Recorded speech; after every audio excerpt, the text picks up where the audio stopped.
Morning folks, how you going? Just thought I'd make a quick video on this one.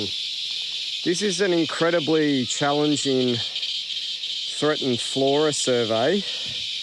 I'm just updating some records for a particular threatened plant in Berowra Valley National Park. Just a few things I was going to go through. I'm out here on a rainy day in summer.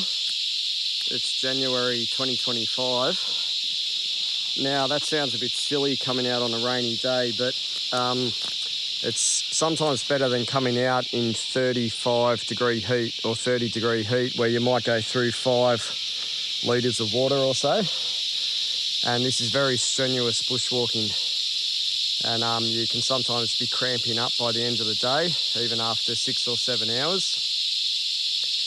I've had to make my way down to a Hawkesbury sandstone creek line. And I think it's fair to say it's not really for the faint-hearted. I'm well and truly saturated. I'm nice and wet. And the plant I'm looking for is on these creek lines. And I've just found my first one back there, and I'll show you the next one a bit further on. But just a tip, you can safely get into these Hawkesbury sandstone creek lines. I'm sorry if I'm shouting a bit loudly. I've actually got tissue paper in my ears to protect from the cicadas. The cicadas are incredibly deafening. So I've just got tissue paper in my ears, and it works pretty well actually. But, you know, you've just got to slowly make your way down the sandstone outcrop. Now, even recently we've heard of, over the Christmas period, we've heard about people falling off sandstone cliffs, falling to their deaths. It shouldn't really happen, unless you're being really silly about it, I think. This morning I've had to stand on the edge of some pretty scary sandstone outcrop. But what I always do in this Hawkesbury sandstone environment is I just be patient and wait for a safe way to come down. What I tend to call them is natural staircases or natural ramps. I've been walking along this creek from the south. It is very challenging. Had a lot of dense Berowra rubioides and plants like that. I had to come along the top of that rock there just in the last 20 metres. And, you know, I'm not going to attempt to jump down a rock like that into that fern. What I did was just go around along the top there and waited for a ramp to come down. Now, I'm not saying you can take that sort of approach in somewhere like the Blue Mountains, you know, where you got, you know, incredible gullies and gorges would be, yeah, gullies a bit of an understatement, gorges. But I just find in these Sydney national parks, Berowra Valley, Ku-ring-gai Chase, the Royal, Pass State Conservation Area, Yengo, you know, this Hawkesbury sandstone, when it's varying in topography from maybe, maybe right down at sea level, if you get any of those bits, you know, up to 200 metres, you can find a safe way down sometime, you know, most of the time. You've just got to be patient. You don't hurry. You just wait for a safe way to get down. You are going to have to go through a lot of shrubbery and ground layer, but you shouldn't find yourself, you know, falling off sheer sandstone sort of cliffs. You just got to read the landscape, take your time. And look, it's a bit of immodesty, but I just think over 10 years I've become really good at doing it. I can safely get into these challenging sandstone environments, and I can get myself back out via a different way on the way back. You shouldn't really panic and feel that you're trapped down here. If I come to a bit like that, you know, there is a 4 metre, 5 metre rise. I just work my way along the creek, and I just keep waiting for a staircase or sort of a ramp to present itself up and out to the higher ground. I've done it so many times now. I think it's a good skill to have. I've just happened to found, as I'm making this video, there's a seedling of the plant I'm looking for. That's Persoonia mollis subspecies maxima. And it's a threatened subspecies taxon in this case. It's got a very limited distribution in Sydney. It's in this part of the world here in Berowra Valley National Park. It's sort of boxed in, I guess within a 10 by 10k area, I think, not much more than that. But that's a seedling, so it's good to see those. I just found my first plant over here, so I may as well show you this one. That's it there. It's sort of got this olive looking foliage, but the leaves are very furry. But if you want to link it to something, which you know I always do, looks a bit like an olive tree, even an African olive from a distance, but the leaves are very mid-green. They're very furry underneath. They've got a nice velvety feel, especially on the underside. And they grow to about 4 metres tall, 4 to 5 metres. There's no flowers on this one, so there are some developing buds, I think, here.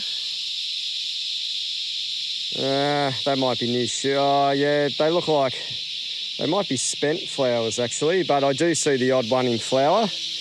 There's a flower bud. It's a bit hard to capture it. I just saw a flower bud and I've lost it. Yeah, I think these are flower buds coming on. And you do see the Persoonia fruit on it as well. So it's just a rare subspecies confined to this part of Sydney. Persoonia mollis subspecies maxima. There's a lot of common Persoonia mollis subspecies. I see ones like letterfolia down the southern highlands. That's a really nice shrub. But this is a nice one as well. See if I can get this branch here. Try not to do too much damage to it. And their habitat is sort of just upslope of the sandstone creek lines and not too far upslope into the drier, shrubby, more outcrop sort of country. It'll just hang out in this sort of zone between the creek line, which is just down there, and the upper dry woodland. Very challenging terrain. I'm going to have my work cut out for me here, but I do think it's advantageous to have a cooler day, though I am very wet now. Wet socks and all that sort of thing. So there's a nice seedling. Looks a bit like a grevillea, but it's got a real hairy underside and it doesn't have the silvery hairs underneath that a grevillea might have. Something like, you know, oleoides, which doesn't grow here anyway, or mucronulata or sericea perhaps might have. It's got a very mid-green, furry underside. So that's it for that one. So that's my job for today. I've got about 4 days of this, but I'm on day 3 at the moment. So I do sort of like to get these ones over and done with. They're very challenging, but they can be done safely with a lot of patience and a lot of motivation and a fair bit of fitness as well.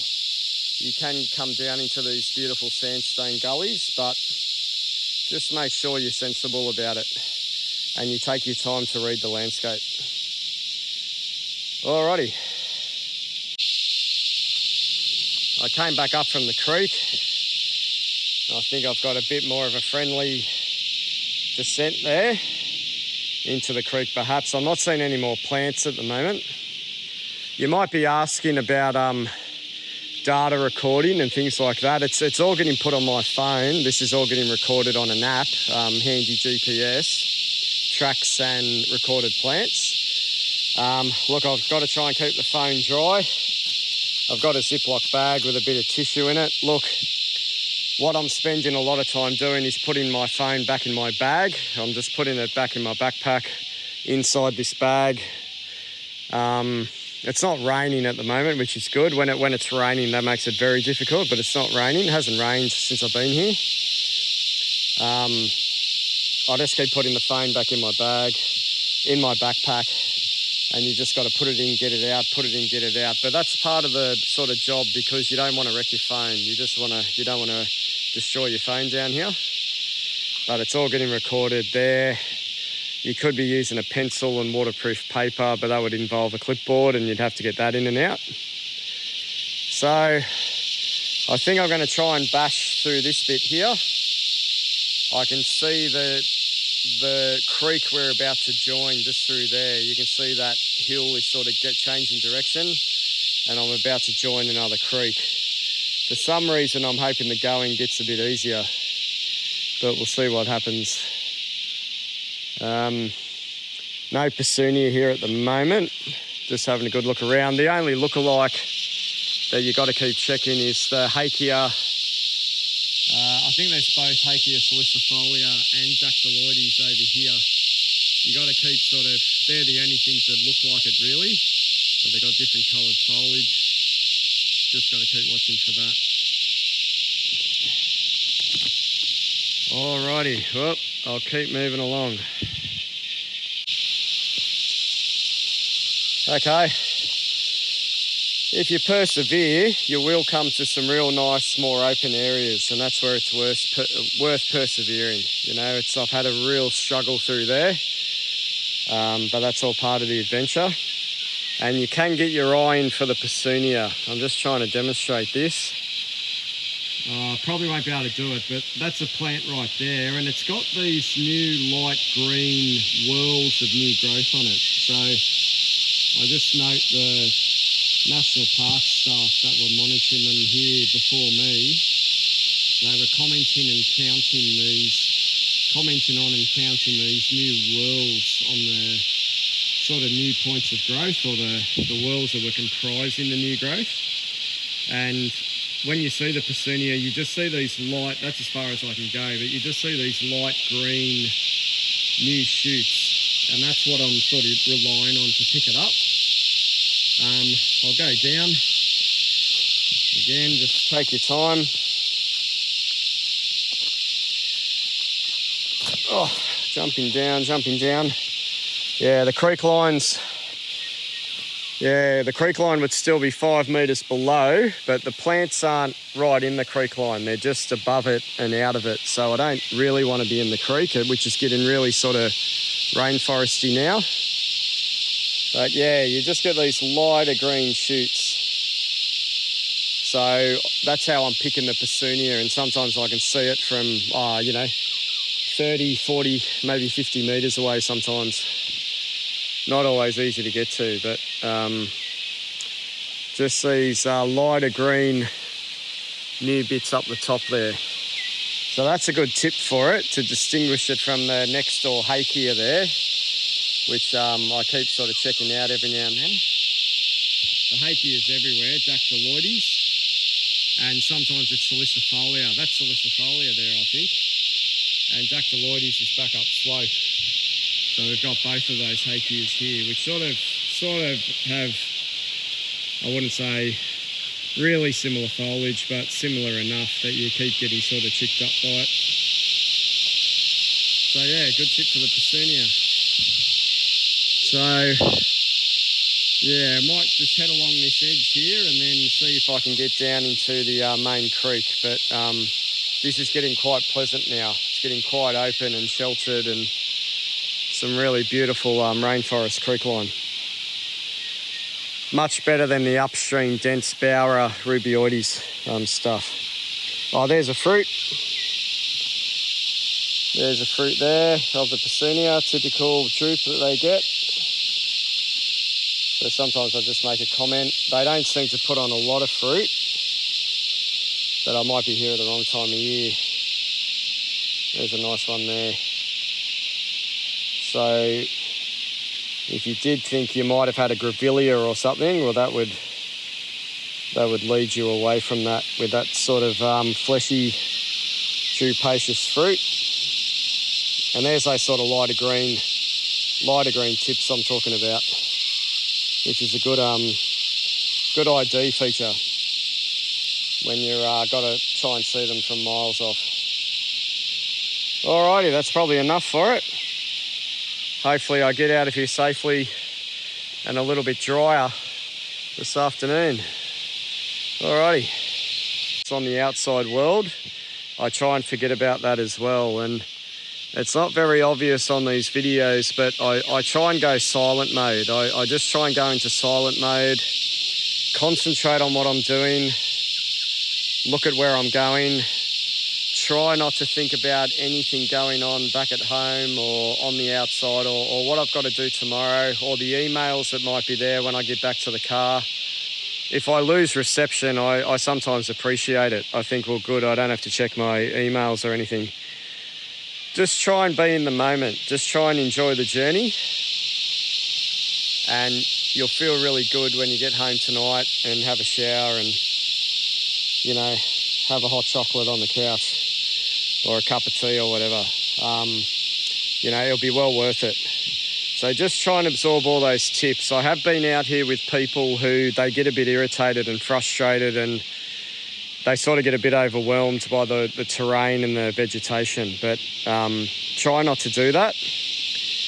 Just try and enjoy it and be in the moment, and try and get into a bit of a meditative state as you're going along. That's what I try and do. And you can get to know all these beautiful rare entities that we've got in here. I was up there just a minute ago. I'm now at the junction of two creeks. The creek I've been following is this one, and that's joining another creek through here which goes back up that way. So you can see all this on a map if you get familiar with the maps as well, the topographic maps. But you know, one creek will run into another creek and they'll continue downstream, you know, eventually hitting the river. So I was, you know, well and truly sort of 5 metres above the junction of the two creeks. But check out what you can get. I've just slowly looked, and you know, you just make your way down what we call staircases like this. And can you believe this? Someone's put a strap on a tree. Don't know if that was a national park ranger or someone else, but you know, sometimes you get these signs of, you know, obviously other people have been here. I've used this strap to come down. This is what I mean by these sort of staircases you get to come down safely, down what I would call, you know, a 5 metre drop. You know, you don't have to do anything stupid. You can just come down these, look for a staircase, and some really considerate person has put that on there. I didn't rely on that totally because I was worried about it snapping, but I did use it a little bit, which is great. And then you come down, you know, into this beautiful rainforest creek line. It's dominated by coachwood, Ceratopetulum apetulum. Got things like Tristaniopsis. I think that is. It's looking a bit like Tasmania, but I think it's Tristaniopsis. And I'm going to keep heading that way along this creek line. So two creeks coming together. Just in case you're wondering, you can't drink the water. The water looks really tempting. It looks really lush. It's that beautiful thing a lot of people like, where you're on a beautiful, pristine bushland creek line. But trust me, and I'm sure you know, you can't drink the water. The water's full of urban pollutants. I mean, up at the top of this creek, unfortunately, we've got a big industrial complex. I think there's a big car yard there as well with stored cars. That's all leaching down into here. Every now and then you see a bit of rubbish, and it's going to go on into the river. So we've got urban developed landscapes to the top of these creeks. So you might want to drink the water. It might look nice, but you can't, unfortunately. So just make sure you bring plenty with you. If you got really desperate, you were dying of dehydration, then maybe. But again, you know, if you're going to drink litres of this stuff, you're probably going to get sick pretty quickly, I would think. So it's a shame, but they're still beautiful habitats. 200 years ago, we definitely could have drunk the water, but not today. Just a shame. But anyway, beautiful walk. I'll leave it there. Just remember your safety. I was up there before. I was up that vertical 5 metre drop, but you just got to take your time and look for the right way to come down. Happy bushwalking.